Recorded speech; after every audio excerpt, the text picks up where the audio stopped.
Welcome everyone to what is probably my craziest challenge ever. Today I'll be trying to beat Grandmasters by building units inside their main base. But not just the simpler units like Marines and Marauders. I'll be going all the way up the tech tree to try and complete this challenge with every single Terran unit. That includes Battlecruisers, Thors, and everything else. I hope you're ready for some absolute madness. Let's begin. First up are the barracks units, with the Marine going first. Our opponent is light, a 5100 MMR Grandmaster Zerg, coming in at about rank 150 Grandmaster, I believe. Now, flying Marines or barracks in your opponent's base is something that has been done before. It is a pretty niche and unusual cheese, you could say. Now, I remember pretty much two builds that have been done at pro level that are going to fit in this challenge as well. One of them was done by TY, a Korean Terran who is now retired. I don't quite remember what Zerg he did it against, but he did it in the GSL, the Korean League. He flew 4 barracks in the opponent's base and started making Marines. He just hit them for a while, and then all of a sudden he hit with all of them at once, and the opponent had no idea. Now, what's funny about that is that technically you're wasting a lot of time by flying the stuff in your opponent's base, but it's just such a weird cheese.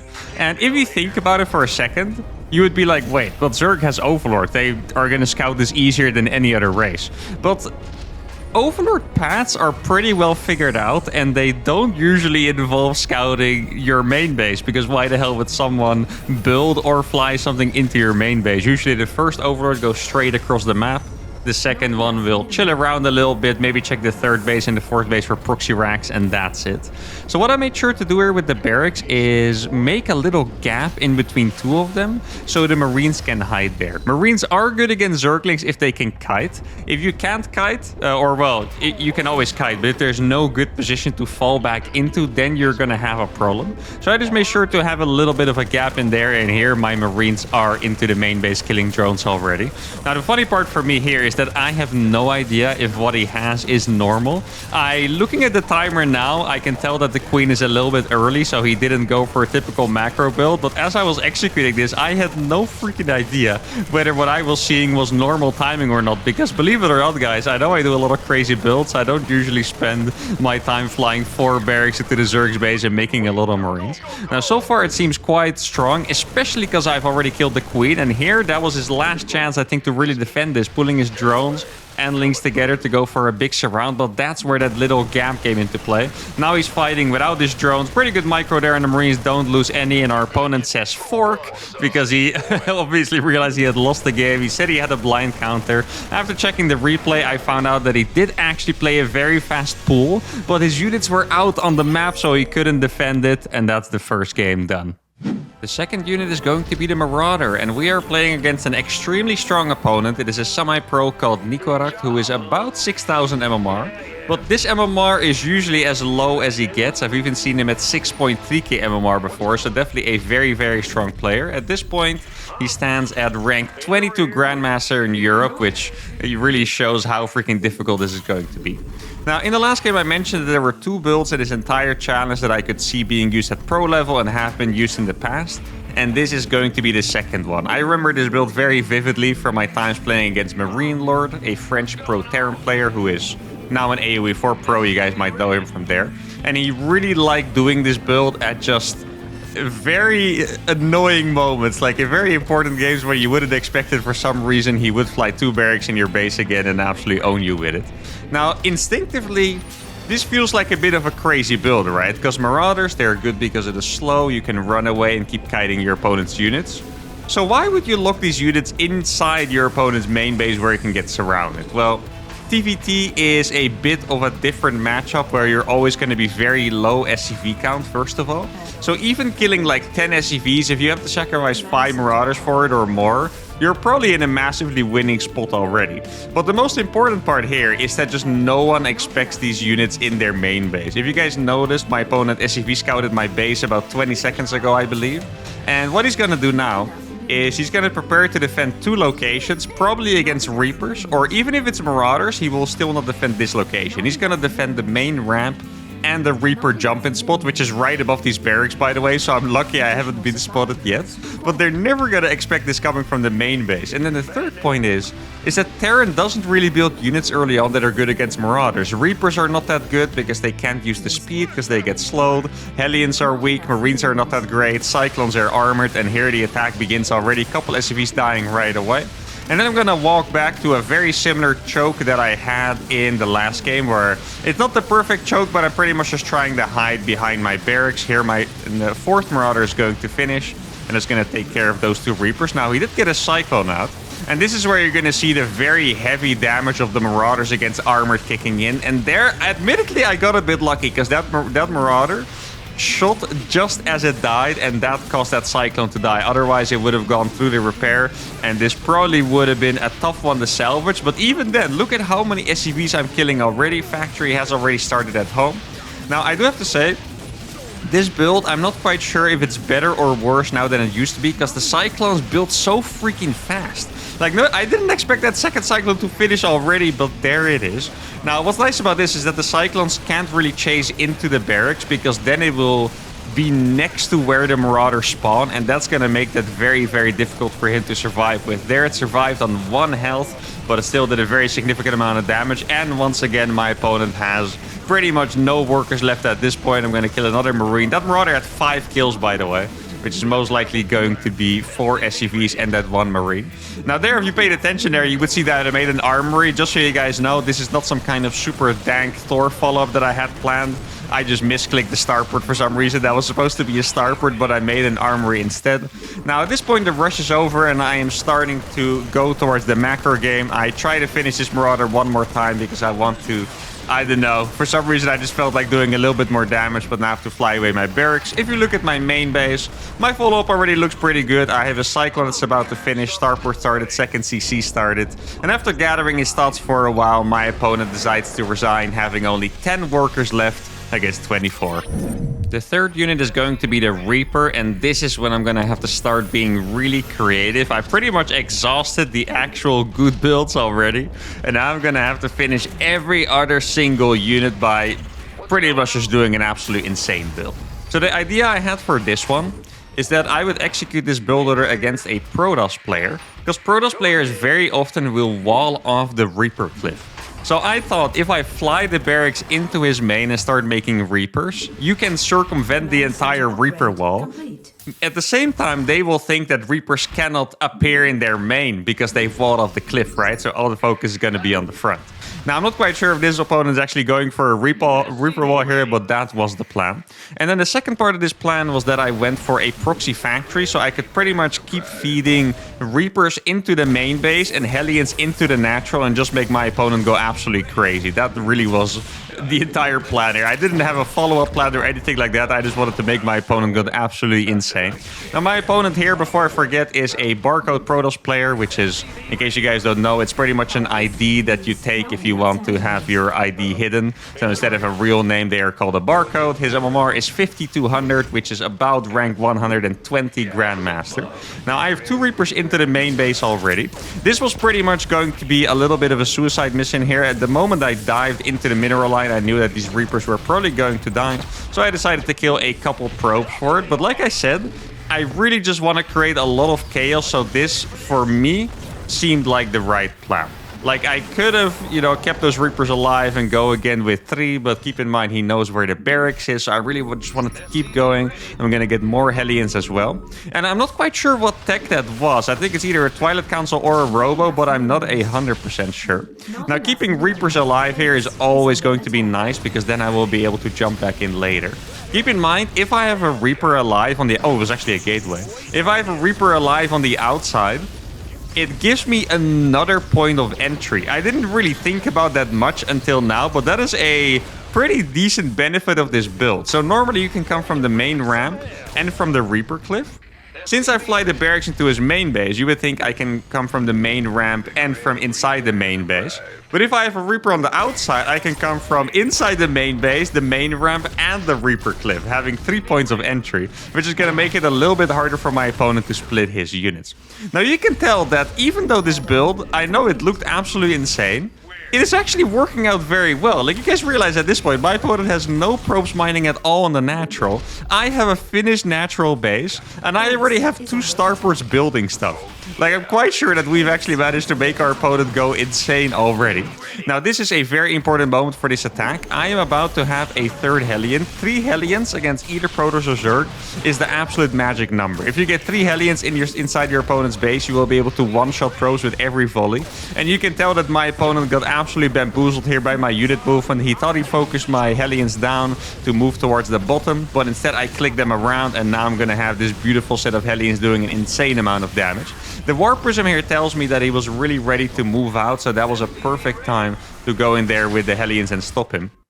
Now I have 3 Hellions again, which means that if my opponent moves out too early, I will be able to go into the base again. I'm gonna have to make an extra loop around. I also still have the barracks in his main base that's ready to make Reapers, by the way. At this point, I'm not quite sure how much damage the 1 Reaper is gonna do, but it looks like there's actually no Stalker there, so it is gonna do a little bit of damage. Now, since my opponent has not returned with his army, I have to imagine that it's somewhere out in the middle of the map. I see on the minimap what I believe is a War Prism showing up in my natural. I can just pull my workers here, and I still have 2 Banshees. I have another Banshee and a Viking building to take care of that War Prism, and it looks like we have absolutely dusted this Protoss player with this build, which is really, really awesome because I knew the Reapers were going to be hard. This was beautiful. The final barracks unit is going to be the Ghost. Now, you might be thinking that this is going to be the hardest one of the barracks units, but I actually think that's not true. I think the Reaper is probably a harder challenge than the Ghost, and I'll explain to you why. I've been doing proxy Ghost for a very long time. If you guys have watched my content before, you know I like to play StarCraft like an absolute baboon, do the craziest builds. And proxy Ghost is a surprisingly strong build. It feels like it shouldn't work, but very often it does. Now, you can only do this against Protoss players, but the proxy Ghost has a couple of advantages. First of all, it has the snipe ability. So if your opponent decided to go for a Zealot or an Adept as a first unit, if you get your Ghost into a right position, you can snipe that unit right away, take it off the board, and then you get access to the mineral line just instantly, because your barracks is going to be in his freaking main, right? Now, besides that, if you don't snipe, you're going to have energy to go for an EMP. If you EMP probes, they are 50% shields. You will be able to one-shot them. If you do this build, and your opponent does not realize it's there, sends the units to the front or to the Reaper Cliff to deal with your proxy, you run your Ghost into the mineral line, EMP right away. You could even kill like 8 probes instantly and just win the game. Now, that doesn't usually happen most of the time.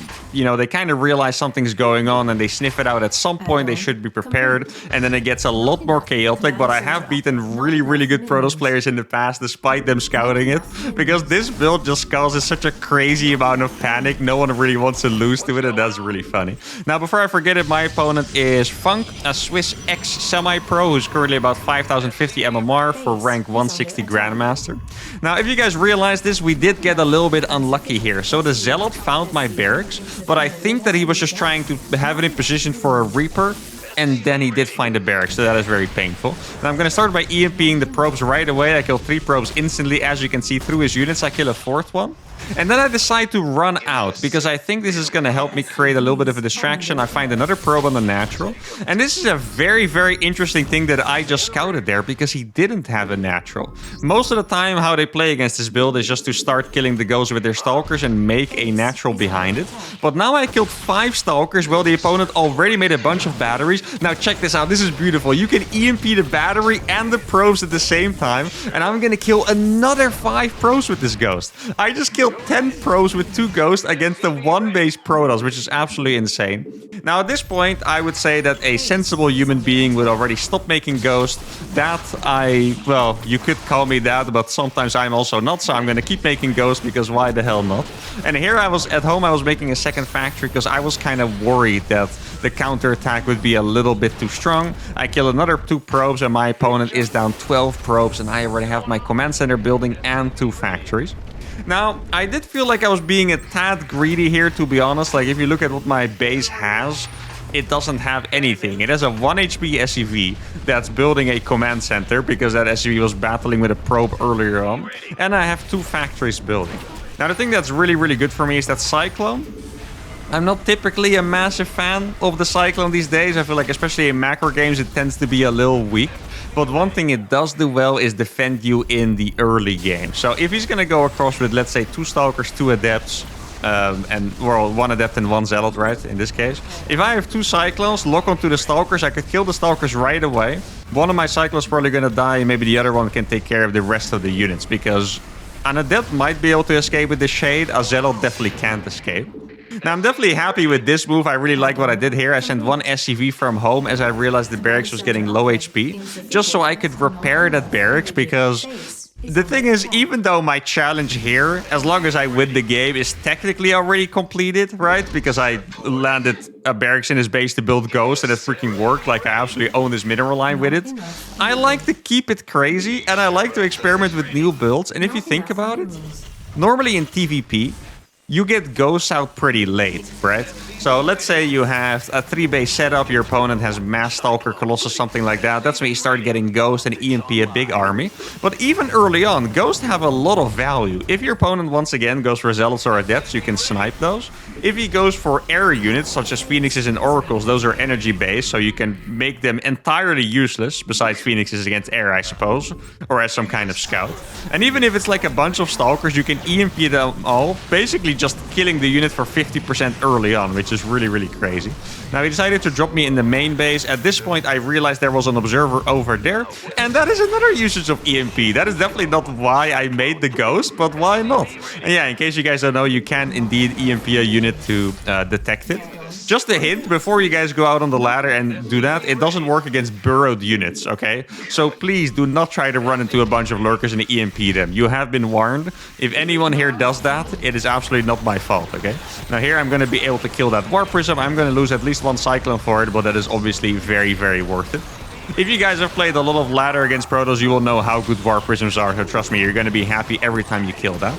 Now, because I really wanted to embrace my inner baboon, I am making another Ghost Academy here. I did lose my other Ghost Academy. One thing that's cool about Ghost Academies is that they're super tanky. I'm not quite sure if you have ever noticed, but I mean, in this game, he already took a long time to kill it, but in a standard game, or a more standard game, I should say, you can also just build the Ghost Academy at the front to form a wall, because it is actually that strong. I think it has 1250 or 1500 health or so. Actually a very sturdy building. Now, what my plan was here is I got 2 factories, actually 3 factories at this point, but I got 2 factories initially. One was going to get Cyclone speed, and the other one was going to get a reactor to build more Cyclones. Then I wanted to rebuild my Ghost Academy, and now I'm going to be able to play Ghost Cyclone. And what the idea was that I could attack, EMP all the Stalkers, force a battery overcharge, and then with the next Ghost that I was building, I could EMP them again after the battery overcharge has expired. Look at the damage that does on the Stalkers. Like, tell me that is not absolutely crazy. Like, this composition, it is really, if I have to be realistic here, this is probably not something you're gonna see at pro level. This is not gonna be super strong, but tell me, this is an absolutely epic. Every time he tries to get a little bit close to my army, I can EMP the Stalkers and kill at least one instantly. And even if he has Blink, he has to keep running away every single time.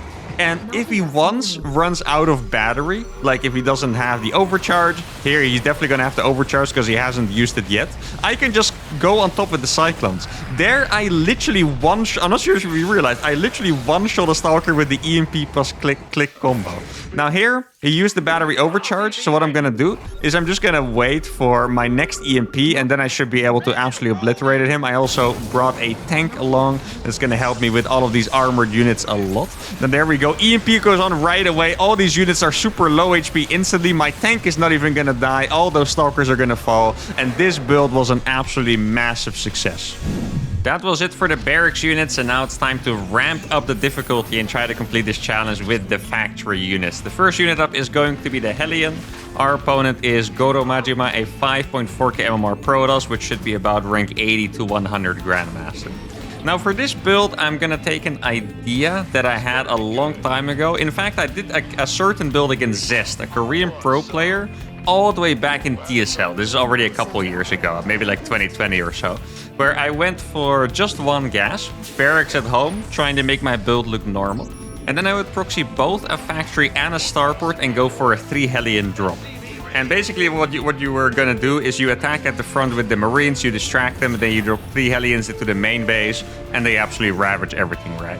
So I'm basically doing that same idea here, but instead of going for the starport, I just lift the factory in my opponent's base, and then I'm able to expand faster at home because of the lack of starport and medevac. I could already expand right now. I just want to make sure that I'm actually making enough units and then own myself with the Hellions. Now that was a very close call with the building. Where I was gonna land it, the building would have seen me, but I honestly didn't expect that I would be able to hide here, but now I'm barely out of vision. At least until that building is going to finish. My Hellion will see his Twilight Council. The Hellion has more vision than the factory itself. So this Twilight actually does not see me right now, which is absolutely amazing. Like, this is the perfect landing spot. It's actually 1 hex off from me being spotted. So this is, you know, exactly what you want. Now, sadly for me, he is building that secondary gateway there, which will see me when it finishes. At least I believe, yeah, it does look like the gateway, right? I thought I clicked on it, but sometimes I get it wrong.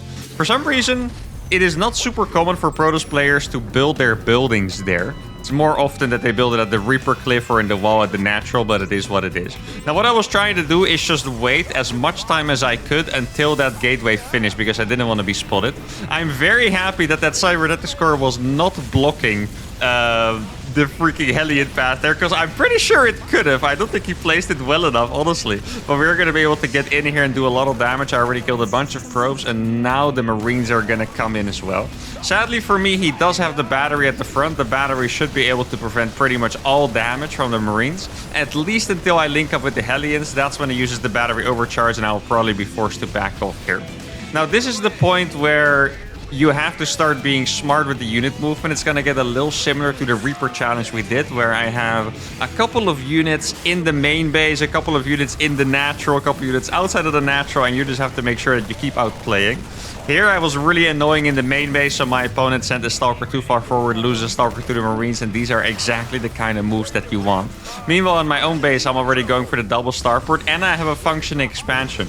I mean, honestly, guys, these particular builds with the Reapers and Hellions in the main, they've actually been looking very, very strong in this challenge so far, because for some reason, my economy is really not that bad, and their economy continues to be absolutely destroyed all the time. Now that Hellion I am going to cancel, and I will have to back off, but we definitely got ourselves a nice lead from that. I'm even going to go for a third starport. I was wondering, I mentioned it before, right? Like, I just want to keep playing like a baboon, even though my challenge is technically already completed, as long as I win this game now at least, because I could totally still lose. I still want to keep playing like an absolute baboon and make something fun happen. And the double starport transition is something that I've definitely been very fond of in this challenge. It's just, you don't usually get to make a bunch of Banshees against Protoss, or in any matchup for that matter. Obviously, don't forget about the Banshee challenge later on in this video. So when I do get to make the Banshees, that is always very, very fun. Now, what I'm trying to do here is just make sure that I don't die to a bunch of Blink Stalkers. Keep in mind, we saw the Twilight Council early on, as well as extra gateways being added on. And in general, if you kill a lot of workers and your opponent has any kind of unit that they can harass with, as you can see, there were a lot of Stalkers there, they will use them to attack you. And I don't have siege tanks. Like, keep in mind that I had a factory on his side of the map, and I tried to lift it at home. I'm pretty sure it died, actually, right? Yeah, that factory died completely. So I can't possibly make a tank, which means I don't really have a counter against the Stalkers. But I do have these two Banshees now. And here's the thing, guys. Distracting is such a good power in StarCraft 2. My opponent, I want to bet, has absolutely no idea that I'm going for these Banshees. Notice how many Stalkers are here. He's not going to have that many Stalkers at home besides the one that he probably just warped in. And even if he doesn't have Stalkers at home, it's a whole different question entirely whether this guy has detection. Keep in mind, I killed so many probes. He probably spent all of his money on chrono boosting probes, and that is going to be it for the Hellion challenge. And now it's time for one of my absolute favorite units to do this challenge with, the second factory unit, the Widowmine. I'm sure some of you have been looking forward to this one from the start of the video, and this is going to be a lot of fun. We're playing against a very strong opponent here called Scandy Kane, a 5750 MMR Protoss player, which should be, I'm not sure, about top 50 Grandmaster or so, or maybe even a little bit higher. Now, I'm pretty sure this guy is also a 6k plus Zerg player, so there's definitely some multi-race talent going on here. But anyway, it is time for the Widowmine, and the Widowmine, we're gonna do a somewhat similar strategy that we did with the Hellions, but we're gonna have to change the follow-up a little bit here. So the thing with Widowmines is that Widowmines, well, first of all, they used to be an absolutely amazing unit. They got nerfed 4 times, which you guys know me, that caused me to try and make the unit even more, because I like making stupid stuff happen.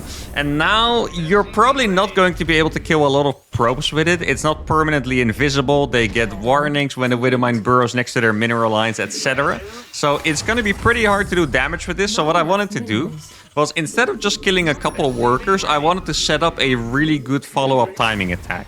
And in this case, the Banshees, for example, are not going to be a smart idea. Because keep in mind, if someone sees Widowmines in their base, it is not unlikely that they think of making detection. Because they don't know if, you know, you're making drilling claws later on or whatever. Like, if you see a Widowmine, it's just a very natural response to go for detection. There's the first Widowmine in the base. I'm going to burrow it right in the mineral line. Let's see. And that's going to be, well, I was going to say a pretty good hit to start off with, but it's just going to be 1 worker. And that is because it's a little bit easier to dodge now with that visible line.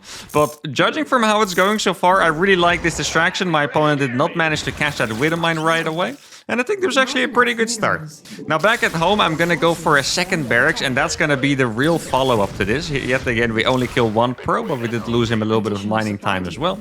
Here's the 5 marine move out, the same I did with the Hellions, and after this is when it's going to get really different. So here I saw a very, very vulnerable pylon, an Artosis pylon, if you will. If I can kill that pylon, that means he's never going to get what is most likely to be Blink. I mean, so far we've only seen Adepts, but that is of course most likely to be Blink, and we do indeed kill that pylon.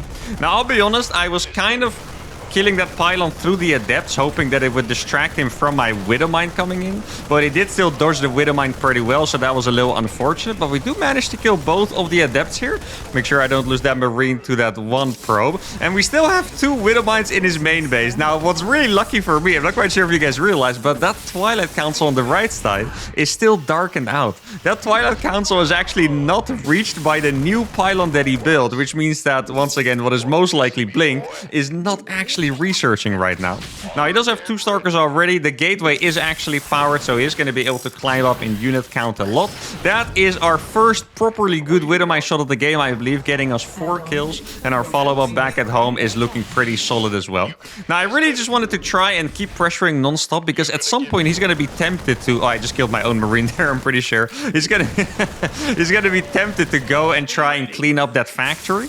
And then my Marines at the front, maybe the Marine count will surprise him. We'll be able to do some damage. Now, what you guys saw there, that's one of my favorite techniques you can do with Widowmines. You can just keep retargeting workers, and then the Widowmine never shoots.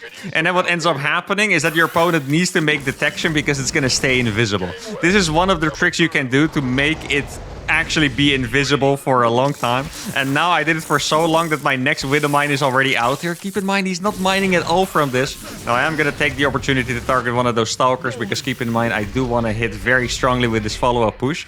But this build so far has actually looked incredibly strong. Like, if I just look at how this game is going, maybe the Marauder build early on would be even stronger against Terran, but besides that, this build looks so freaking good. Like, I don't even think my opponent has been doing that poor of a job. Sure, me catching those 2 Adepts in the pylon was a pretty big deal, but it's also just pretty hard for him to do anything about it, because these Widowmines keep finishing every 21 seconds, I believe. And at the same time, guys, I have almost 75 supplies. Stim and Combi Shields are going to finish. I have a bunch of Marauders, and I want to guess that my opponent's probably chilling on like 45 supply or something. Like, this build has absolutely annihilated him. And once again, guys, this is an extremely strong opponent, pretty close to 6k MMR. Now here you can see he went for the Dark Shrine to try and warp some DTs to be sneaky, and that is going to be it for challenge number 6.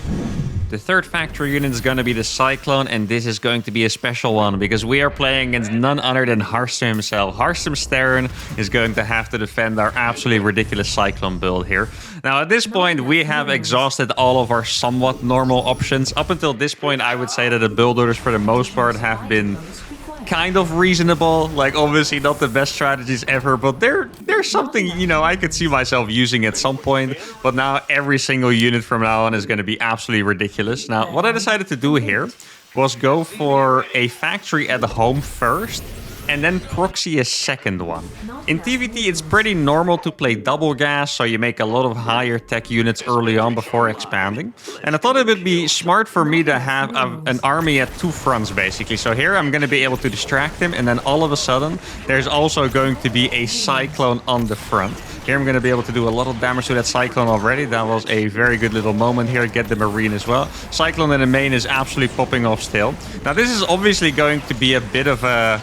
Like, we're just going to have to do a lot of damage because the Cyclones in the main, those are trapped forever. They're not really going to be able to do much, right? Because as soon as they pop out, they're going to die. But we have actually prevented him from, I think, even making an orbital on the natural. Yeah, exactly. This is not an orbital yet. We've killed a bunch of SCVs. Now, you do have to realize the truth of the situation here, and that is that I don't have an expansion yet. I'm only building it just now. So this is going to be a little bit of a catch-up we have to do in terms of economy. I'm going to lose another Cyclone there, and now I think I'm gonna have to back off a little bit. Now I'm very tempted to make more Cyclones in the main because maybe I could kill that Cyclone over there. I'm actually... Oh, it looks like he was really right-clicked on the factory. Look at that. So we're gonna get that Cyclone as well. Then we're gonna get the Marine. Here you can see that the Cyclone really is not that strong, as it takes 5 freaking shots to kill a Marine.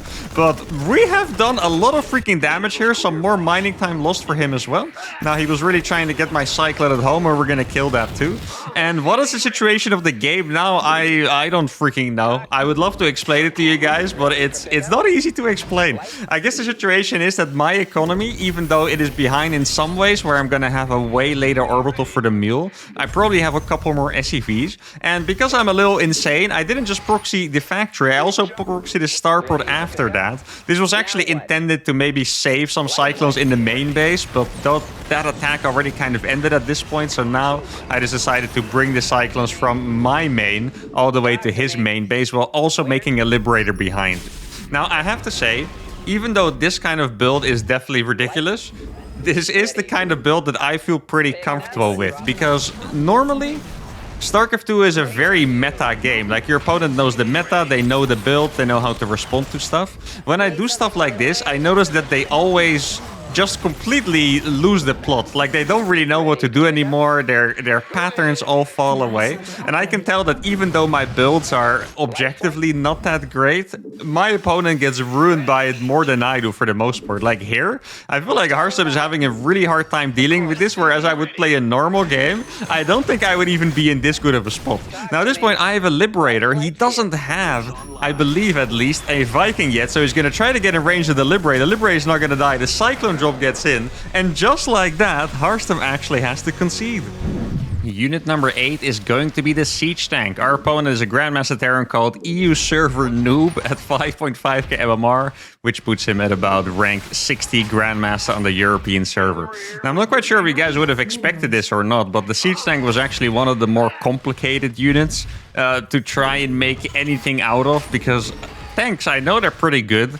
Having one tank in your opponent's main, however, it's like, out of all the units I've built so far, it's just by far the most useless, because like it doesn't move fast, like it doesn't kill workers fast. It's good to get the big amount of stalkers when you're covered by units yourself, but that's really about it. So I was just trying to figure out how on earth I could put a siege tank in someone's main and actually have it be useful.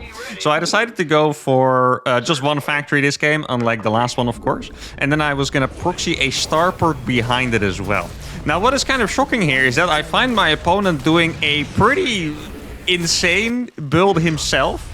And I know I say that while doing a freaking flying siege tank proxy in my opponent's base, but he's going for a 1-base 1-1-1. You know, it's kind of funny because when I play, even though I play like a baboon, since almost everyone plays quote-unquote normal, I expect them to play normal. At the moment they do something a little different, I'm like, what on earth is this guy doing, you know? And then I'm sitting here flying siege tanks in someone's base. But anyway, he's going for a 1-base 1-1-1, which is a build I think I honestly haven't seen in at least a year. Like, just no one does that in TVT. So this was going to be a very interesting one, because on one hand, he was going to have a lot of units. On the other hand, his economy is as bad as mine. So all of a sudden, am I really in that much of a rush? Now, that Reaper absolutely popped off. That's a 4-kill Reaper, by the way, in a TVT. That's absolutely insane. So I have a siege tank in my opponent's base. I definitely cannot use it yet because my opponent also has a siege tank in his own base, as well as a bunch of Marines and a Medivac. But he is now moving out, and this is going to give me the opportunity to actually use my tank in his main base. My Reapers see him moving out of his base, and he's going to be really wondering how, when he's playing 1-1-1 on one base, my tank was still faster than his. So at the same time, he's really trying to go all the way to my base. I clicked my Marines back already. Now, what the situation is here, guys, is that this just looks absolutely amazing for me in more than one way. So I know he has the capability to make enough units to stop this, but the army that he sent to my base is not really that big.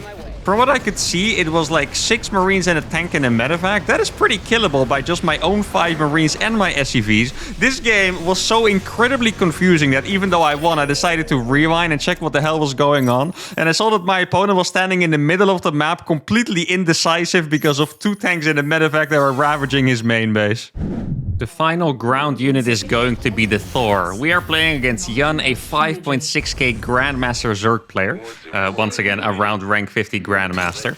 And I'm sure you guys are instantly thinking, excuse me, wait, what? You build a Thor inside a Zerg's base? Yeah, I mean, it's gonna like, just watch, guys. Like, it's gonna be hard to explain, okay? You just have to see how it goes.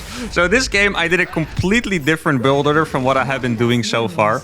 I was spending a lot of time thinking about how I could make this happen in different matchups. Against Protoss and Terran, I think I could have gone for the one-base Thor. Against Zerg, I needed something a little more because a one-base Thor would literally just die to some Zerglings. Like, Zerglings are so good against Thors that that would just be it.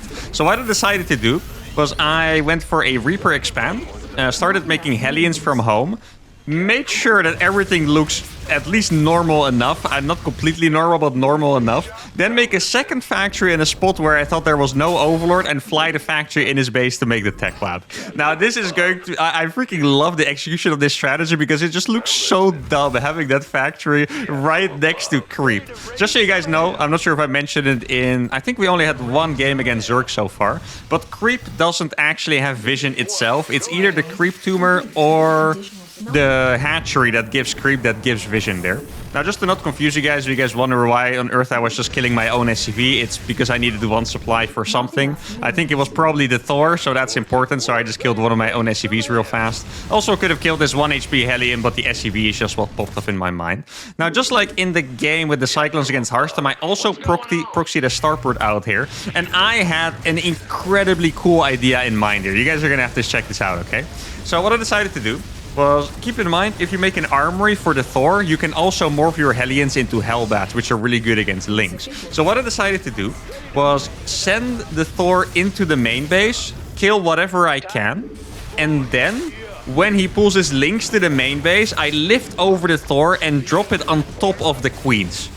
Because Queens are gonna have a very hard time. Thor is really, really good against Queens. I have complained about Queens my fair share in the past because Queens are good against, like, literally everything. Well, not literally everything, because they suck against Thors. Is that an interaction that you would ever find out while playing normally? Probably not. But we just killed all the Queens, and this is a funny situation because I have, I don't know, 25 SCVs, and my opponent probably has 60 drones. I have a factory in his main base that he denied, but now I have these 2 Hellions that can probably kill 5 million drones. It's gonna be very close. Looks like I needed one more big hit. Now, I did have to fly away my factory because he used his Lynx for it. If you're wondering why the Lynx didn't join the Queens to fight against my Thor, it's because the Lynx were denying my factory from making another one, which I actually think was a pretty good idea. Now, here I see what I thought was a Baling nest, but it might actually be a Roach War, I'm not 100% sure, being built. And I decided to target it right away because if he doesn't have either Roaches or Banelings, he can never kill my army. Lynx are just not gonna do the trick. Like, you need more than Lynx to beat a Thor and Hellbat. Simple, well, unless you have a lot of Lynx, right? And a lot of Queens, but the Queens are already gone. Now, I defended it in my own natural. I was gonna say my main base, but it's his main base where the action was. I was defending in my natural by making a wall and plugging it with Hellbats. That was actually a very cool move. Now, at the same time, I'm killing his hatchery. I could have gone right away into the main base, but I wasn't quite sure if that would be a good idea. Maybe I should just deny a little bit of the economy first. Now, I have a Liberator in the main base as well. I was repairing the factory, and we just actually beat a top Grandmaster Zerg stuck building a Thor in his freaking base. And now it's time to turn the difficulty up to the maximum because it's time for the starport units. And I can guarantee you guys that these are going to be some of the most insane games you will see. Like, this is just going to be absolutely ridiculous. There's no way around it. So the first unit is going to be the Viking. I forgot who we were playing against for a second. I know it's a Protoss. I think it was probably about 5.5k MMR. And what I decided to do on this map, I'm not quite sure if you're familiar with this map. You can mine minerals to access this path where the starport is. And it's so uncommon to proxy anything there from the Terran side. I think if you see anything proxy there, it's going to be a proxy Stargate from the Protoss. But I decided to build a starport there. I'm now going to fly it into his base. Now, I can already spoil you guys one thing about these starport games is that when I was playing these games, I would get a lot of comments as well, like, you know, why on earth would you fly a starport unit in your opponent's base? Now, the funny part about that is that in a lot of these games, it actually helped. And I know it sounds absolutely stupid, but it's true. Trust me, like, flying a starport to your opponent's base is somehow good, apparently. I don't know why. You guys will have to figure it out as you watch these games, but oh my goodness. So what I decided to do here is try and kill the battery at the front and at the same time make Vikings to the main base. I think we were quite unfortunate in this game already. Like, if you guys are watching this game until this point, you're probably wondering, like, how the hell is this in the video? Because, you know, your units are getting owned at the front, your starport got shrouded by a Twilight Council. Well, Vikings are really good against Stalkers. Vikings are actually very, very good against Stalkers. As you can see, Viking number 1 takes down the Stalker because my opponent was busy. And the best part for me there was that he actually had the battery. Nothing was going to die under the battery, but he was so focused on the front that he couldn't believe that anything from the starport coming out of his main base would have been that dangerous. Now, this Viking is obviously doomed. I was trying to hide it a little bit, but, you know, there's not much you can do against a Stalker with an overcharged battery behind it. Now, this is going to be a good distraction, and now we're back in here again. Sadly for me, that battery also has energy outside of... Wait, did he overcharge the main base or this one? It was the main base, right? Okay, I was going crazy there for a second with all these batteries. So he used the overcharge already, but the batteries still have energy on both sides. So here he's pulling a lot of workers to try and kill my tank, which is a pretty good move. He does kill the Vikings with the help of his probes. But now I do have 2 tanks at the front, and at this point I would have to guess that his batteries are both running pretty empty. He was making another one on the front side, and I'm going to have to deal with it now. I'm sieging the tank, and I'm not quite sure if I like the decision or not, but they do so much damage to the freaking Stalkers that it works out pretty well. Now that Viking takes down another Stalker, I decided to shoot down that pylon there, depowering the Robo and the battery. I'm not gonna lie, as I was shooting at that, I was sure that there would be another pylon in the back, but we actually depowered all of those buildings, and I'm still just making mass Vikings in his base. Like, there's basically necessity for something stronger than 1 Stalker for him every time 1 unit finishes in the main base. Now, it sucks for me that he did have that battery overcharge. I do need to keep fighting for this high ground. If I target the low HP Stalkers, I can actually kill them. Gonna kill another couple probes over there. I have 2 tanks at the front. Now, do keep in mind, guys, our opponent still has a way superior economy to us at this point. Like, I don't even have an expansion yet. It's not like it's not done. It doesn't exist. I don't have it at all. So I'm gonna have to either transition from this or keep doing an insane amount of damage. Now, I feel like every time I look at the main, I see a Stalker that killed the last Viking running away to the natural. It's like he forgets that the unit will keep building from there over and over. I'm pretty sure the Viking in the main is going absolutely ham. Exactly, I saw it in the minimap popping off. And we're still killing a lot of workers on both sides. At this point, however, we are running out of units, so I decided to expand behind it. Our opponent does also have more workers than I do. I'm going to be losing that one, but I can still keep making more Vikings. And I guess this is where the start position has been really nice all the time, by the way. Is just for the reinforcements. Like here, I know I could have made a Vikings from outside, but having the Viking literally spawn in his natural mineral line, not just making the travel time shorter, but also just helping me with the micro that I didn't have to grab my Viking from far all the time, really helped me out a lot. Like, this starport position somehow was really not that bad, and out of all the starport units, this might have been the silliest one to put the starport there, and even here it was pretty useful. Now at this point, kind of similar to the rest of these games in this video, it's just extremely hard to even think about what the situation of this game is. Like, it is just impossible to predict.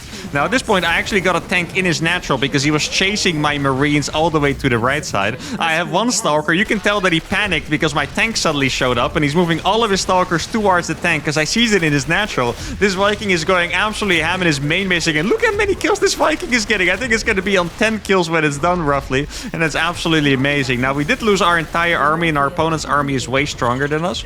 A big reason why you normally don't want to overcommit against Blink Stalkers is because Blink Stalkers, they're just extremely snowbally. So if you ever run out of units, if you ever lose a couple too many units, even if you have way more workers, if they just blink on top of you or micro their Stalkers perfectly, you can just die. It's actually a very common thing. You might see a lot of Terrans GG out of games, quote-unquote, early, because it looks like they killed a lot of workers, so what are they going to do? But if there's a lot of Stalkers, you have to be careful. Here, our opponent blinked on top of our one tank because he thought it was the only one, and then he got blasted by the other one, losing most of his Stalkers, removing that threat entirely, and that is exactly what I need.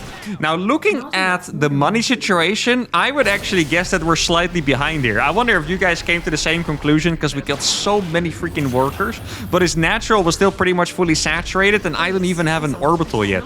I'm only a 1 mule Terran, which normally is where Terran gets their economic advantages from, but we are slowly starting to build workers, and keep in mind that my opponent might mine out a little faster than us. I think definitely in the natural, in the main base probably not, because I do have the mules on the main base, or I did, but behind this I'm making up a pretty strong timing attack. I'm gonna go for 3 racks, gonna get stim and combat shield and go for a big tank hit, and then in the meantime I have like a bunch of Vikings flying around just killing random stuff, checking if there's a third base, which in this case there wasn't. You could see that he decided to walk up there. He could have blinked in there as well or walked up there, I'm not sure, because I did open the path earlier with my own SCV, and he took another big hit to the face. I think 3 tanks one-shot Stalkers, so that could have been very painful for him, depending on how far he actually walked in. Now my supply, just saying this from experience, it does look very low, so I was a little worried here. Like, my supply really doesn't look like something that you would want to have at this point. And I still have this one Viking that I want to use at the perfect time. Judging by his base layout, I need to use the Viking in the natural, because the Vikings in the main seemed very efficient, and it's because I drained the energy of the batteries in the main first. At this point, that energy is going to be completely regained already. He has a battery in the natural, but it's barely out of range of the mineral line, I believe. Now I'm gonna go for a turret here because, I mean, this is maybe an instinct thing or maybe just an experience thing, but this sounds, or this looks like the perfect situation to go DTs in. Like, if your opponent is a little scrappy and you already have the Twilight Council, you might as well make the DT shrine. I think it would have actually been a very good idea, even if I had the missile turret for him to go DTs, because then I have to be super careful. I don't want to spend the small amount of orbital energy that I have on mules. Notice how I have 2 scans available. If I have to use those, that means I can't mule and my money is already very low. Now it is 10 minutes 30 in the game and I have 84 supply. For the people in the chat that think that's a high amount of supply, you should definitely be maxed at this point. You should have been maxed a while ago, probably, so this is very, very low. But I still feel like my army is very strong. And now I noticed he was distracted at the front. I landed my Viking, and the Vikings are still popping off so deep into the game. Like, I feel like this game is making Vikings look like the best unit ever against Protoss. I just want to warn you guys to be careful with that, because Vikings definitely do have their downsides. But here they're really popping off. And I noticed that he doesn't have a battery yet, and more important than that, he doesn't really seem to have a big army at all. He went for a third base. Instead of going for charge, he doesn't even have charge here. Those Stalkers have absolutely zero chance of fighting against the Marines, and we actually get it done against the Grandmaster Protoss with the freaking landed Viking cheese. The second starport unit is going to be the Medivac. The opponent is Goomba, a 5.5k Grandmaster Terran, about rank 60 Grandmaster. Now, it obviously sounds pretty ridiculous to fly a starport into your opponent's base just to build a Medivac. And for this challenge, I pretty much had one idea and one idea only. Depending on the race of the opponent, I would set up some kind of frontal attack. In this case, we're playing against a Terran. I thought I could probably go with either Cyclones or a lot of Reaper Hellion. It's just a very good aggressive composition. Units are fast, so you can outplay a little bit. And I could use the Medivac in the main base as the perfect distraction. Like, at some point, I didn't even remember this build until now I'm thinking about it. At some point, I made a build against Protoss. where this was when Widowmine drops were super popular, and I would just send an empty Medivac to their base. They would be in position with their Stalkers because they were used to the timing, and then I would just put the Medivac in the corner. And they would always have to leave 3 Stalkers there just in case the Widowmine drop came in, but all the time it was just an empty Medivac that scouted their base. And this is gonna be not exactly the same, but a pretty similar concept. That Medivac is just gonna be a distraction. He's gonna have to be very scared because he doesn't know if there's 2 Cyclones inside, or, I mean, knowing me, a freaking Thor or whatever, you know? Until he finds a starport, at least that is. He's not gonna know what's inside the Medivac, and then I can use my fast units to harass at the front. Now, behind this, I did have enough money to start a base on my natural, so as long as I kill a lot of workers, we should be able to recover from this economically as well. Now, this is pretty much the plan. Expose him, or not expose him, distract him, sorry, with the Medivac. Make sure he pulls units towards the main base, even towards the starport ideally, and then try to break him at the front at some point. I can also use the Medivac to lift my units in his main, but I think killing the depot is a little nicer because then I can just run on top of his army. Now, one thing that was very noteworthy here is that my opponent has a pretty good army composition to defend this, but we are gonna get the depot here anyway. And now my army doesn't seem big, but I do have 2 Medivacs that can out-heal his units. I already targeted down 1 Cyclone. I'm gonna get another one as well. And now I have a couple units in his base. It doesn't look super menacing, but with the Medivac healing as well as potential Medivac micro, this is gonna be very painful for him. Now, at this point, I was wondering, I thought there was probably going to be a new Cyclone coming out or perhaps another Marauder, but it was actually something different entirely. Well, there was actually a Cyclone, but there was also a Banshee. But against Banshees, you can use Medivac micro to dodge the shot. So here, you could consider just flying away, but you can also just use the Medivac to pick up the units that are being targeted. Banshees shoot with a projectile, so if you do it perfectly, you can also dodge the shots. He was doing a pretty good job of switching targets sometimes, so I wouldn't lift the right unit, but I killed a very significant amount of SCVs just by staying there and using the Medivac micro. At home, my command center is already finished. I got more units coming in too. Now, at this point, my Medivacs are running very low on energy, so it's going to be a little harder to keep doing the micro in case I take hits. Now, this was a little bit of a disaster. Not a big disaster, but a small disaster for sure. I lifted my units into the Medivac to fly away for a little bit, get some more energy, but then a Cyclone showed up, so I did lose a couple units there in the process. But if you think about the amount of damage we've done, it is already absolutely crazy. What he's going to have to do is send his Banshees across the map. If he doesn't, my economy is just way too far ahead. If he does, I'm gonna have the Reactor Cyclone to defend against it. Cyclone's not actually that good against Banshees these days. Like, they don't have that much range and they die very fast, but they should be good enough as long as I don't die. I'm also working on a Viking, as you can see, gonna send that straight home as soon as I realize his Banshees were no longer around. With decent micro, these units should be able to kill all of the SCVs. Now, I guess this is, I didn't even realize this, but it's kind of a combo challenge because I did also make a Viking in his base and not just the Medivacs, but obviously this strategy relied on the Medivacs entirely. Now, here you can see the Cyclones do die very fast, but we already killed one of the Banshees. The 3rd Banshee is gonna have to be at home. My Viking's about to arrive, and we have pretty much destroyed our opponent. He's going to type to me exactly, which is gonna make me even more proud of this win. He was watching my stream before this, and he actually knew I was gonna lift something into his base, but he still had to concede to my beautiful Medivac cheese. The next unit up is going to be the Banshee. We are playing against Figaro, a 5.5k Grandmaster Zerg. And this is going to be 100% the craziest game yet. The next couple games in general are going to be absolutely freaking mental, but this one was an absolute freaking banger. And that's indeed right. You guys probably wondered if you misunderstood me. No, I'm indeed going to fly a freaking starport into a Zerg's base to make Banshees. Now, I played against him the game before this, and I think I did something similar, but he scouted the starport, so I transitioned. And I think because of that, I didn't entirely give my strategy away. Like, I think I was forced to cancel the starport, and maybe he was expecting a Hellion drop or something. But here we go, guys. The starport is about to land in his main base. It's just exactly out of creep, and he doesn't see it. The best part about this placement is that I built it next to his 3rd base, but his 3rd base wasn't finished yet, so he couldn't see it. And now I have a freaking starport in his main base.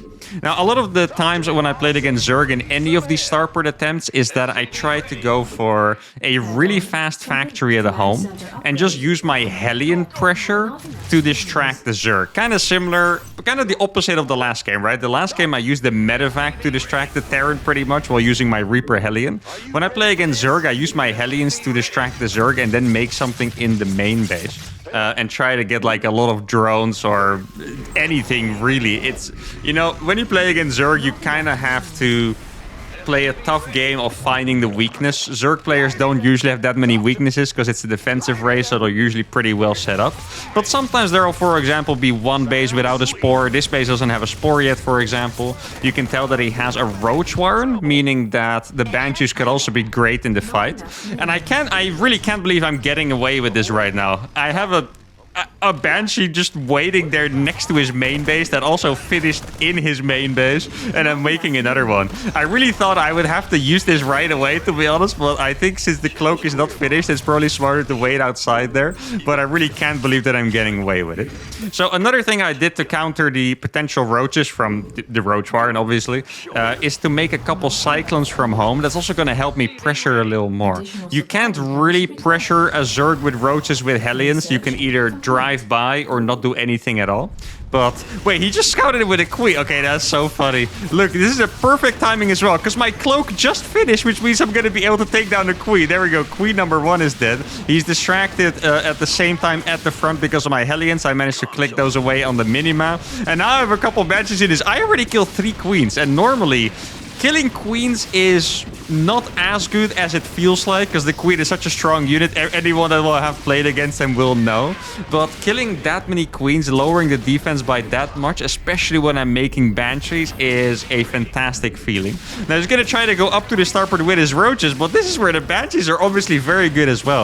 If he had Lings, that would have been a lot scarier, because Lings have a lot more damage and they also don't die that fast to the Banshees. But now his roaches went up to the main base. Sadly for me, I could barely not get into the natural with those Hellions, but my Banshees killed a bunch of the roaches and my Hellions are absolutely roasting these drones right now.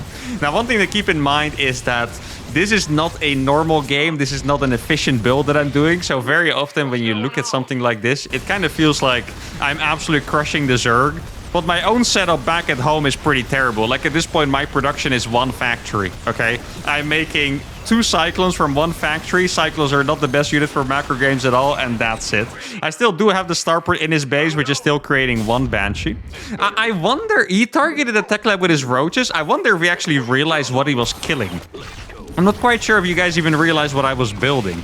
I was building Banshee speed in his main base. I didn't really expect that to finish, but I was like, I might as well try at this point. Like, I'm here already. I've already made, I think, 4 Banshees from this starport, and they're still getting freaking damage as well.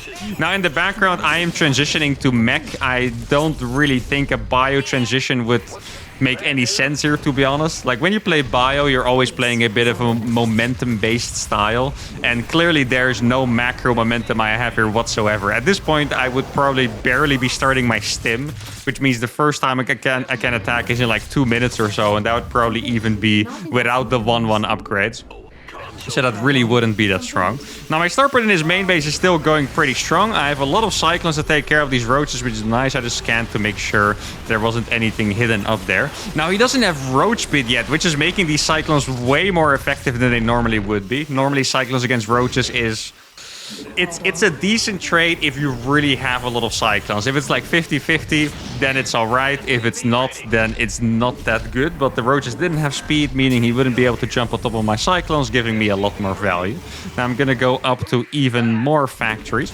The starport is still alive, by the way. I'm actually getting another Banshee finishing.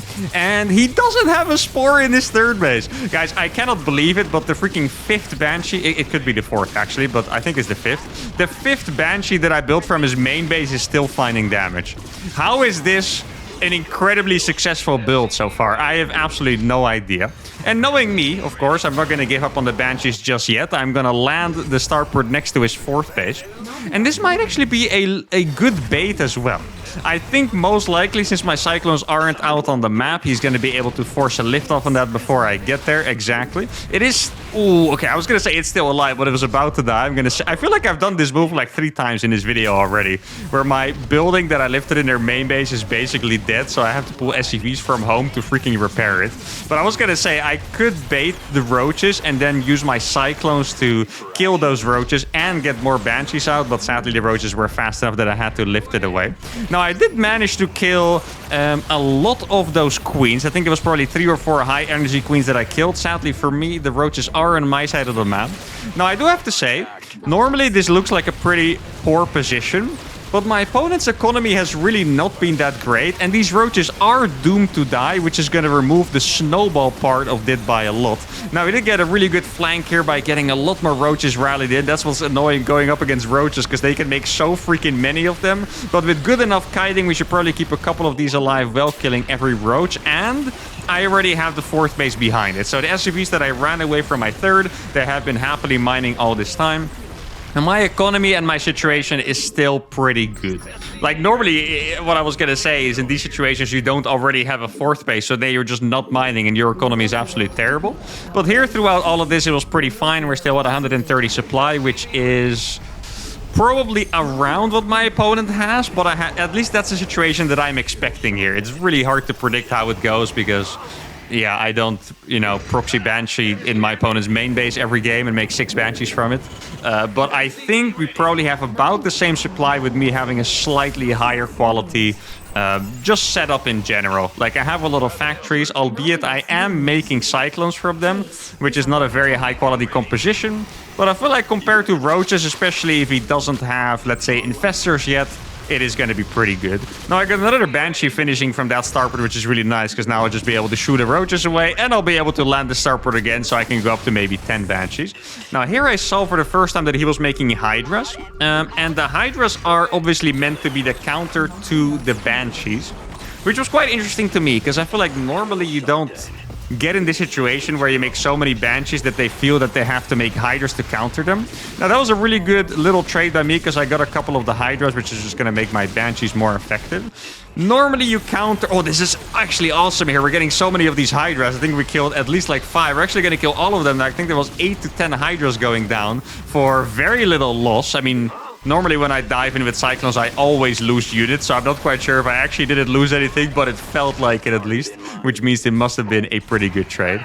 But as I was going to say earlier, normally the counter to Banshees would just be Vipers, because the Parasitic Bomb from the Viper is really just the ultimate counter to air units. Pretty much any air unit you can think of that stacks a little bit, that you make more of than a couple, is going to get owned by Parasitic Bombs. Even the super tanky units like Carriers and Battlecruisers, it might not feel like it because their HP is so high, but they still take an absolute beating from Parasitic Bomb. Now, at this point, scanning my opponent and seeing how low his economy is, his plan seemed pretty clear to me.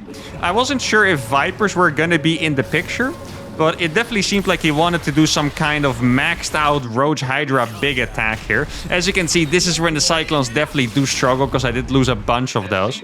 Kind of surprised to see that Banshee speed is not finished, by the way. Like, I tried to make that so many times, you would think it really had to be finished by now, but yet it is not somehow. Now, Banshees are going to be taking care of his gas. He hasn't pulled his units here yet, which means he could be maneuvering somewhere on the map. I see one Changeling on the map, I believe, or a Zergling, followed by a really big blob in my sensor tower, which means his entire army is there. And sadly for me, this entire army is here before the planetary is up. With the planetary, I'm not kidding, this would have been the easiest fight ever. Now I was a little scared, but when I saw how many Cyclones I had exactly combined with the anti-armor missile, I realized this was going to be a good fight for me. Keep in mind, with all these command centers, my economy is going to be easily replenished, and there we go. We forced a GG out of a 5.5k Zerg by making 8 Banshees, of which over a half in his main base.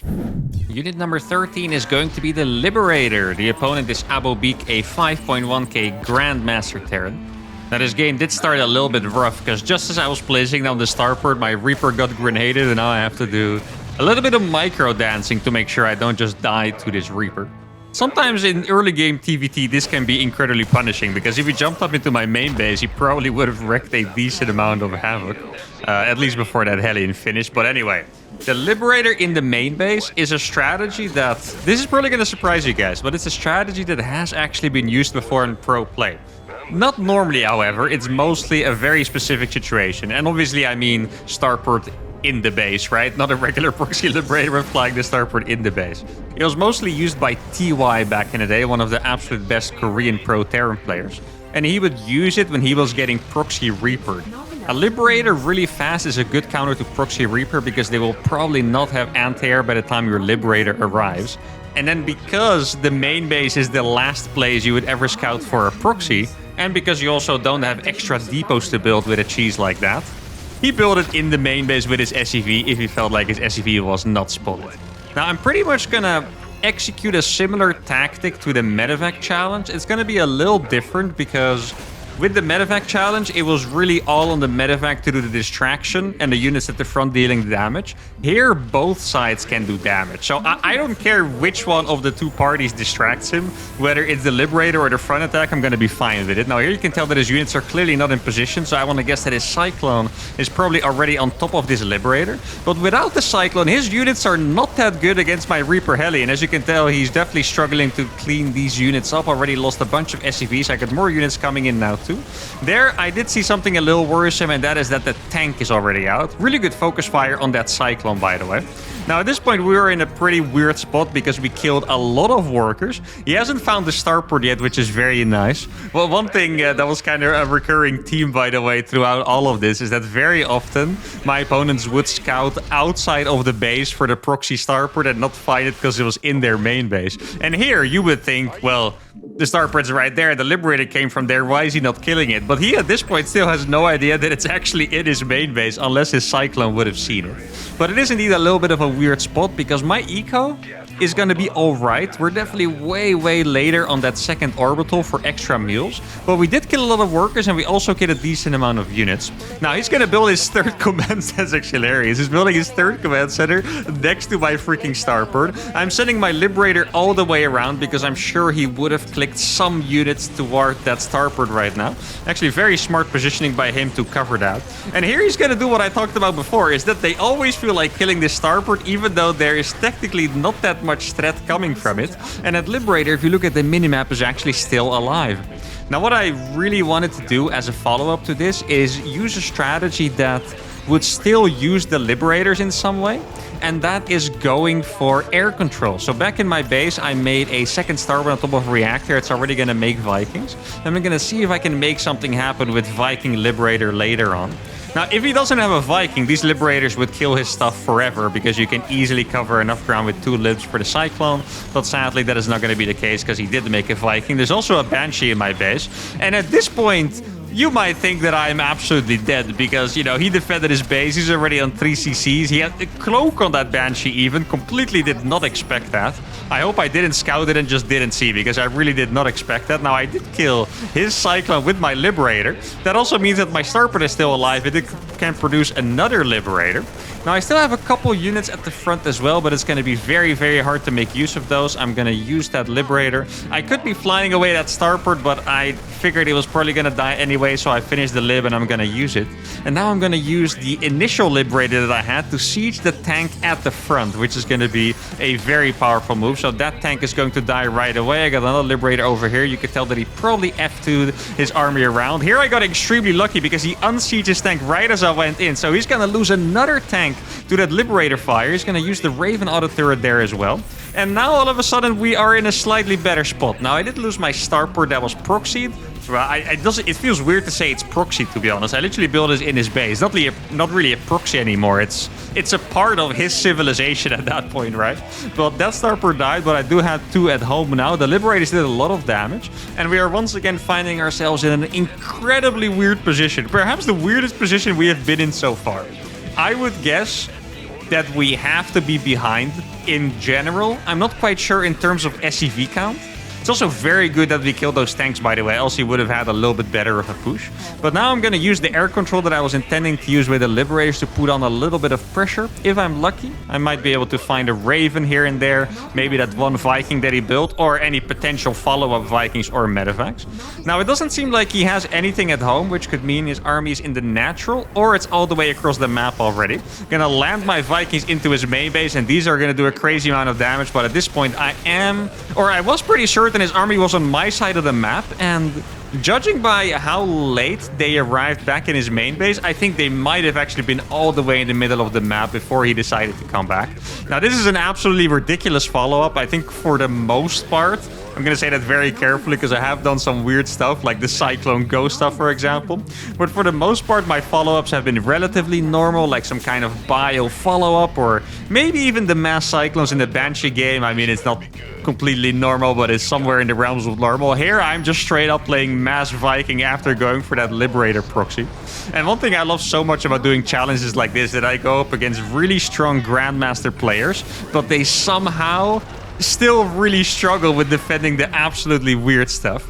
So here I'm sieging my tank. My Vikings are trying to get a little bit of damage on those Ravens. I guess we're going to have to see later on if they will. Now I can always go for an angle on the natural here. That's going to be a very easy way to do some free damage. Going to be able to snipe that extractor over here. I can also land my Vikings, but then all of a sudden my Vikings are kind of trapped and they might get absolutely obliterated by a little bit of bio. Two of those Vikings are also literally 1 HP, by the way, which is pretty scary there. Like, one Marine could kill 2 Vikings instantly, which is 300 minerals down the drain. I'm going to try to go for some Raven snipes. I think that one barely survived. Probably survived the second attempt as well there.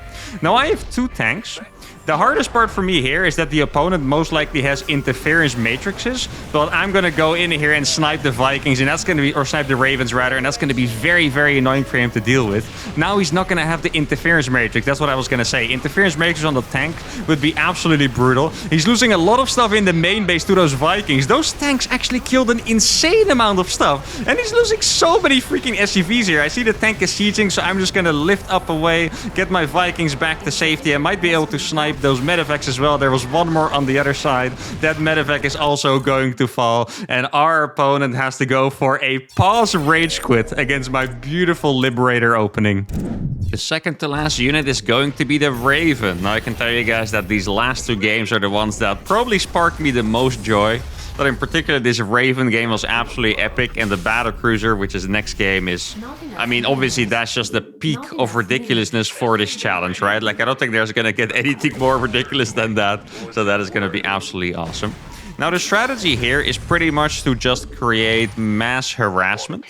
If you think back to the Banshee game, the Banshee was more of a upfront useful unit. Like, I could battle against the queens, I could battle against the roaches. The ravens, really the point of these ravens is to get as many out as possible. Like, if I could make 8 ravens or 10 or 15, I will, and just harass every mineral line forever. If you guys quickly notice the top right on the minimap, and I say quickly because we're about to get brutally attacked, the top right on the minimap between those main and natural, not really between, but you know what I mean, there's a lot of dead airspace there. And more ravens I can hide there, the more free harassment I can do without my ravens dying. Now first I'm gonna have to survive this roach attack. I already kind of felt that something was off because there was no third base. So I already started 2 cyclones, and that is what hopefully is gonna save my life. It is quite a big army, but it's hard to break through a wall with 2 cyclones behind it. Like, I'm gonna keep getting a little bit of chip damage on those roaches, sometimes a ravager. I might even kill that overlord later on, if he mismicros it. At least for now it's in a safe position, and that would remove his high ground vision. Now for now I've mostly lost a couple of random SCVs there. I think I lost a marine as well, and I might lose a depot or 2 depots, not quite sure about that yet. And I think that's okay, because Zerg normally wants to take a third base really fast. Here the third base is really late. He also probably doesn't have that many drones, and I have the ravens up already now to be able to do some damage. And this is where the strategy gets very interesting, because on one hand you would think that this was kind of a messed up situation, because I'm trying to proxy a starport to make ravens, but then I'm getting like brutally attacked at the same time. So can I really make use of the ravens? But I actually think that this is probably a situation that I have been waiting for, because my ravens are gonna have the most impact against a low economy Zerg, right? If you kill workers, you would rather kill the workers of someone that has 30 drones than someone that has 70, because if you kill 2 drones when they have 70 workers, it's not very impactful. Here you can see that mineral line does not look particularly healthy. He doesn't have a third base yet. I think I also saw roaches finish from those eggs, or at least 1 roach, which means that his economy is not entirely flourishing, because he wants to be able to defend my cyclones, logically. So I think this position is actually pretty sweet. And one more thing to keep in mind is that the only thing that can kill these ravens would obviously be an air unit, or well, I can miss micro them, or maybe not even necessarily miss micro. If I put them in a dangerous position by keeping them with my army, they could get sniped by, I don't know, Hydralisk Queens, Ravager Biles, you name it, Fungals maybe. But if I hide them in the corner, the only thing that can ever kill them is an air unit from a Spire, or I guess a Viper from a Hive, which would take even longer. But because my opponent went for an early attack, his lair is delayed, so he can't even do something like that. So this really is a pretty good situation for us. And he hasn't, it's so funny, I told you guys before, a lot of the time when the Ravens come from or the air units come from an awkward angle, they realize the starport might be proxied, but they don't check in the main base, because why on earth would it be there? There was probably one of you that forgot how ridiculous my challenge was at this point. It's like, why doesn't he just kill the starport, making Ravens in his main? At this point, I don't even think he's seen it yet, guys. I don't think he's actually seen that the starport is in his main base. I think he realizes that it's proxied because the Raven arrived so freaking fast, but I don't think he realized that it was in his freaking main base. So this starport is hopefully going to stay alive for a little while longer. Like I mentioned, I really would love to be able to make freaking 15 Ravens from that, because then my harassment would be infinite. Now my follow-up is going... Wait, actually, I think that Queen just saw the starport. I can't guarantee it, but I think that Queen just got close enough. Now this is when it gets a little scary, guys. This is when I started getting extremely worried, because Roaches, when they get speed, are extremely good against Cyclones. You guys might remember that Banshee game where my opponent went for a lot of Roaches but didn't have Roach Speed. It was pretty easy. Look at how good these Roaches are against my Cyclones. He's just going to be able to dive on top, so I have to use all of my SCVs. I was actually kind of lucky those Cyclones survived on 1 HP for a while, because I got a little more damage and slightly more tanking in. Trying to get as many Ravagers as possible before I have to back off. Gonna kill a couple more drones over there, and now we have to run back, and it is indeed looking pretty tough, but we do have a lot of SCVs alive still, and I had the clarity of mind to take a hidden expansion at the same time. That expansion is going to be incredibly important later on. There, I'm not gonna lie, I lost a Raven to Corrosive Biles, which normally is a bit embarrassing, but I really had no idea he was biling the Raven. I thought that had to be on my Cyclones. Now, sadly, that Queen earlier did see the starport, so he's going to be able to kill that. But those Ravens are still freaking popping off.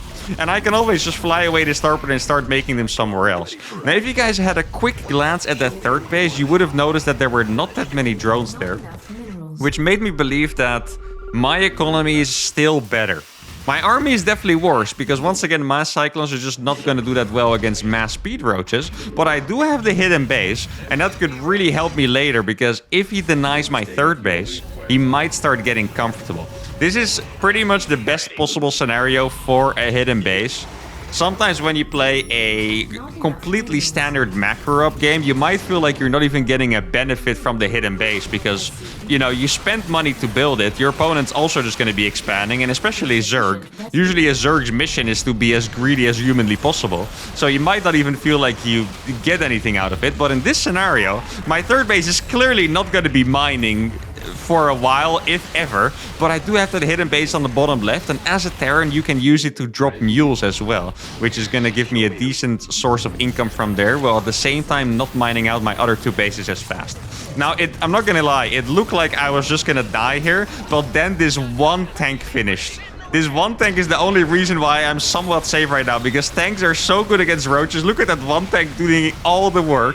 My Cyclones can't even get near his army because of the freaking Corrosive Biles, but that one tank really carried pretty hard. Now, to my surprise, there were actually pretty much 0 drones at that third base. I thought he was going to be at about 50 drones or so, meaning that he would have maybe, if you calculate how fast his main base must have mined out, probably about 10 drones on that third base. But there were actually 0. So I think it's quite likely that my opponent has even less than 40 workers. Well, I'm at this point probably sitting on, I'm not sure, maybe somewhere close to 50, including that hidden base over there. Now, those Ravens in the top right base are, or top right dead space, I should say, are extremely low HP, so I'm not quite sure if I can use those again. He dove on top of that tank, but he did use a lot of Corrosive Vials for it. Like, notice how a lot of Ravagers were being shaved off there, which is really good. Now, his army still seems a little bit too powerful, so I'm gonna bring back about half of my Ravens for now. As long as I dodge the Corrosive Vials and get some quote-unquote free trades, which just means you know, trading while all my SCVs are dying and not taking corrosive biles, there is going to be a small chance here. Now, this was a really good flank. That is so many auto turrets. Auto turrets do die pretty fast, but he was focused on killing the Ravagers. So these auto turrets are getting the full amount of damage done, and we're actually going to be able to clean up this fight. Or this entire army. But here is when the hidden base really comes into play, because my opponent now thinks that I am dead, right? Nothing at the third base, lost all my workers on the natural. He probably does realize I have a couple workers from the main that I can transfer, because so does he at this point. He's trying to take his fourth base already, and in his eyes, I am on 1.5 bases pretty much. But I have the hidden base, guys, and that is really an absolute lifesaver right now. I also still have the starport.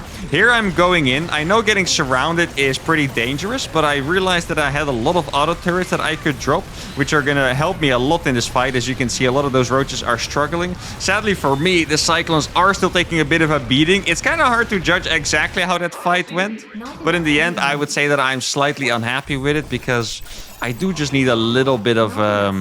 it's hard to call it a snowball amount, because these Cyclones are never truly going to snowball against Zerg, but I feel like if you have 20, you can be a lot more annoying than if you have 5, you know? Even if your opponent also has that few units, so I think I probably overestimated the auto turrets a little bit.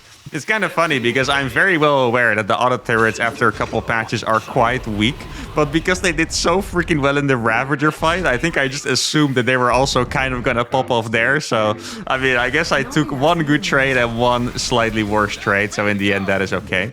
Something I could have done there was maybe target down the third base. Now, this is really nice. The Roaches are not together with the Ravagers, so I was able to take down 3 of them instantly. Just so you guys have the proper resource ratio in mind, a Ravager is actually a 100 minerals, 100 gas in total. Killing a Ravager is killing a Mutalisk in terms of resources, so it really is an expensive unit. A Ravager is more valuable than 1 Cyclone, right? So there I think I lost 1 Cyclone for 3 Ravagers. That's an absolutely fantastic trade. And maybe as a slightly traumatized Terran player, Ravagers in my mind are worth more than 100 just because the biles, man. Like the way they have been zoning my Cyclones this entire time over and over, and pretty much killing like 20 SCVs every single time because I have to retreat with the Cyclones to dodge the biles. It feels like they're worth a lot more than 100. I think that auto turret might have killed a Ravager actually, because it was 1 HP. I'm not quite sure if we got the right targeting. Now at this point I have 2 tanks, and those tanks are going to be carrying me super hard. I think he went for the biles on the third base. Somehow, wait. Guys, I didn't realize it. You realize why he didn't kill the orbital? It's because I killed those 3 Ravagers early. No freaking way. I was wondering, wait, did he just not use enough biles to kill it? Because most of the Zergs, just so you know, they have bile on rapid fire. So all they have to do is hold down the bile key and point their mouse at something, and they will throw down every single bile they have. So I was 100% sure that Command Center was gonna die. But because I sniped those 3 Ravagers early, there were actually not enough biles for that's freaking crazy. I didn't realize that that was gonna have such a massive, immediate impact. Now at this point I'm starting getting pretty happy with my supply. Like I know my army is still a little clunky, especially with the amount of Cyclones. I think at this point I don't even have a single upgrade yet, right? I might be on 0-0 mech here, which is not that tanky. That's a little worrisome here. But my supply is getting very high, mostly just because of that hidden base, of course. This is also something I really enjoy, because hidden bases are so freaking rare in high-level gameplay that whenever I do them and it pays off, it just feels so freaking rewarding, you know? It's like I invented a whole new strategy. I know I didn't, because hidden bases are as old as RTS games pretty much, I'm quite sure. At least as old as StarCraft is, I can tell you that much. But whenever it works out, especially because it's not popular right now, that feels amazing. Now, that was a little bit of a bummer for me, scanning that army. Because I really thought at this point, he might be running out of money. I know it looks on the minimap like he has a lot of bases, and he does, right? We have basically the same amount of bases. I guess he has 1 more.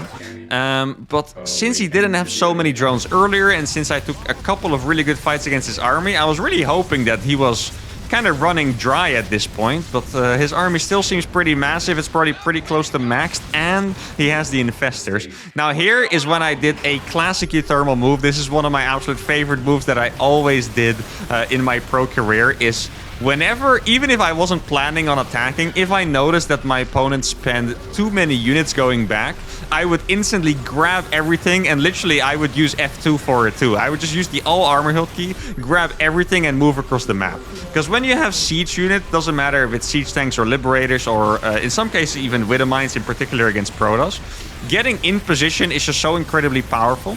And this is something that everyone that has played mech against Zerg will know. If they have Ravagers, you simply cannot cross the map. Like, the Ravager bios will force you to siege every single step of the way. And this is a really good way to prevent it. I wasn't planning on attacking at all. I just noticed that he sent way too many units after those 5 Hellions or so that I had. And I decided to just unsiege and go for it instantly. And it paid off massively because he already lost 2 bases. Now, almost lost the tank there to a creep tumor. That was a little painful.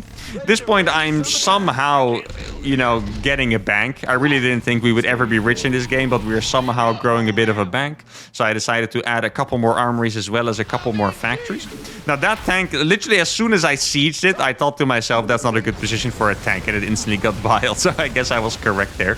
Now, he had roaches to defend this, but he still lost every single worker there besides 1 drone. So I'm really not going to complain about that one. Now, it is a bit of a tricky situation to be here in the middle with my army. I think you never really want to fully unsiege and just go away somewhere, because then you can get jumped on, and that's going to be very, very painful. So I decided to do that exactly, leave my tanks there, because it is a lot of freaking tanks, move my Cyclones away, and it paid off immediately, because you could tell that he tried to either counter or surround me, and those tanks fired heavily right away. Now, either he's about to set up for one big attack, or he's going for a counterattack. I think a counterattack is most likely, because I just haven't seen his army for a while. And there we go. Wait, no, that is actually so funny. Guys, you realize what the pathing of those roaches meant. The pathing of those roaches meant that he went to check for my 4th base, didn't see it, and probably concluded that I am on 3 bases. Guys, my hidden base is almost mined out, and he still doesn't know. That is so freaking painful. Now, these roaches are gonna walk downwards, so they might end up scouting it anyway, but that would be even more of a painful scout. He could have killed that entire base by now. Every single worker there would be dead, the gases would be gone, but instead, he's gonna scout it with the last roach that is there. And if you look at the minimap, guys, our opponent doesn't have bases left. He has his main and his natural. He realized I had a hidden base in the corner all the time. I had a mining 3rd. He saw my base, well, 4th base I was going to say, but I guess it's technically my 5th base. He saw I was about to make a base on the 4th location, or for the 4th location, and I was going to be rich, and he's really not going to be happy seeing that. So he decided to move across with this Ravager army. This seems like a risky move, but on creep, I don't really think I can catch this. I was really trying my best. Oh, however, I'm going to get those Ravagers, or sorry, Infestors, which is a really nice catch. Now, at this point, I am maxed out, and I think I'm ready to go for it. Infestors are extremely scary because they make your units slow.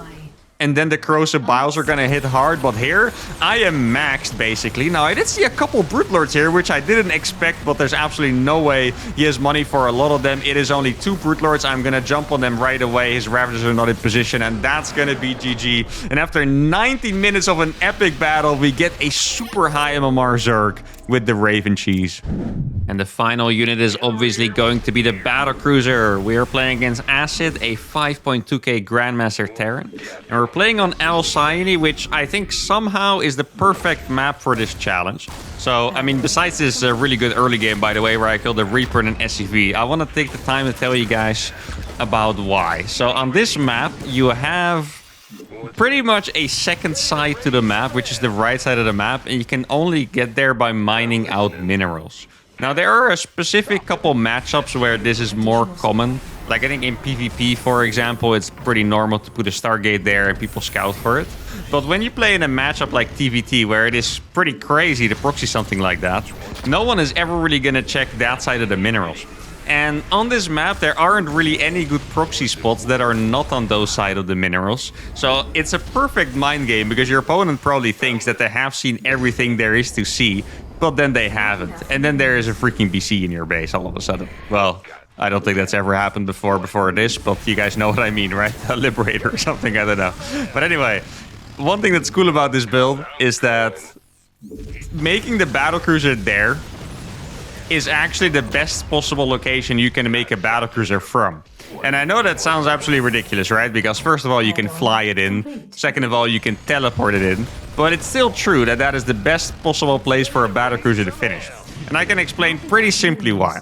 So first of all, one reason why a regular proxy battlecruiser is already good is because you save the teleport to get out. So if you teleport your battlecruiser in, first of all, there's a chance you just die. If there's enough stuff to kill it, you can't teleport out, you just lose the BC.